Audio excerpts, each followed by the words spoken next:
ఒకవేళ మున్సిపల్ ఆఫీస్లో కూడా మనకి అన్ని అర్హతలు ఖచ్చితంగా మనకు ఉంటాయి. దాని గురించి ఆలోచించాల్సిన అవసరమే లేదు. అధికారులను మనకు మాట్లాడించడానికి అధికారులు మనం మాట్లాడాల్సిన అవసరం కూడా మనకు ఉంది ఖచ్చితంగా.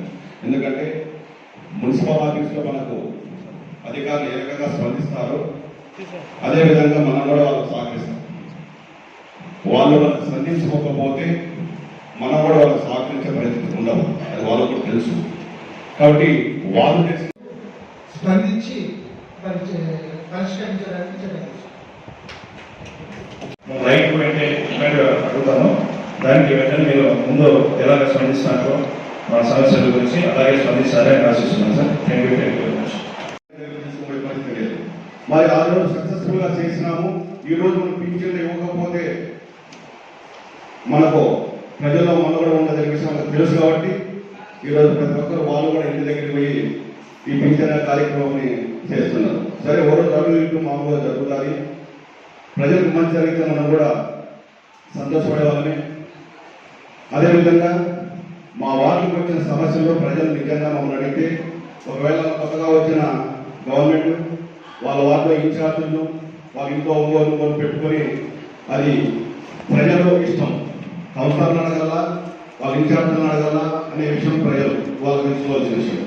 నిజంగా మా దృష్టికి వస్తే లైట్లు కానీ సైడ్ కాలంలో కానీ మరి సబ్ఐటీసార్లో కానీ ఏ విషయమైనా సరే మీ దృష్టికి తీసుకురావడం జరుగుతుంది ఖచ్చితంగా. అదేవిధంగా ఈరోజు గవర్నమెంట్ వస్తానే మరి అధికారులకు తెలియజేస్తున్నారు, అధికారులకు తెలియజేస్తున్నారు.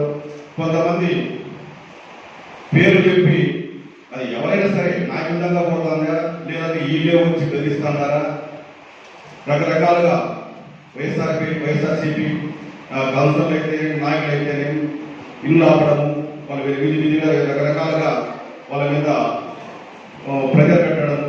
నిజంగా అక్రమంగా ఎవరు నిర్మించినా కూడా అది తెలుగుదేశమా వైసీపీ అనేది లేకుండా మన మున్సిపల్ ఆఫీస్కి మనకి ఆదాయం అనేది అవసరం. దాని గతంలో కూడా కేసరెడ్డి గారు ప్రతి గుడ్ మార్నింగ్ వర్క్లో పోయినప్పుడు ఇంటింటి కూడా మన ఇంటి ముందు పోతున్నా కూడా నువ్వు తీసుకున్నావా లేదని పర్మిషన్ తీసుకున్నావా లేదని అడిగేవాడు. అందరికీ తెలుసు. సార్ మీ అందరికీ తెలుసు కదా. మన అర్థాన్ని లేకపోకుండా మన గవర్నమెంట్ మున్సిపల్ తన ప్లాన్ అప్రూవల్ తీసుకోకుండా కడతా ఉంటే గతంలో కట్టినవి ఉన్నాయి, ఇప్పుడు కట్టినవి ఉన్నాయి. దీంట్లో ఎక్కడ మేము రాజీ పడే ప్రసక్తే లేదు. ఎందుకంటే ఏదైనా సరే మా వల్ల ఏదైనా మీకు అవసరం చేస్తే కంపల్సరీ సపోర్ట్ ఉంటాము. అదేవిధంగా మా కౌన్సిల్ కూడా మీరు సపోర్ట్గా ఉంటారని మేము ఆశిస్తున్నాం. కాబట్టి ఇక్కడ ఏమిటి తావు ఇవ్వకుండా మీరు సామరస్యంగా మాకు సహకరిస్తే మేము కూడా మీ అందరికీ సహకరిస్తాము. అభివృద్ధికి ఎక్కడ ఆటంకం చేయమని చెప్పి తెలియజేస్తూ సెలవు చేస్తున్నాం. కౌన్సిలర్స్ గారి అందరూ మీకు ఇంకోసారి కావాలంటే మెమరాండం ఇస్తాం.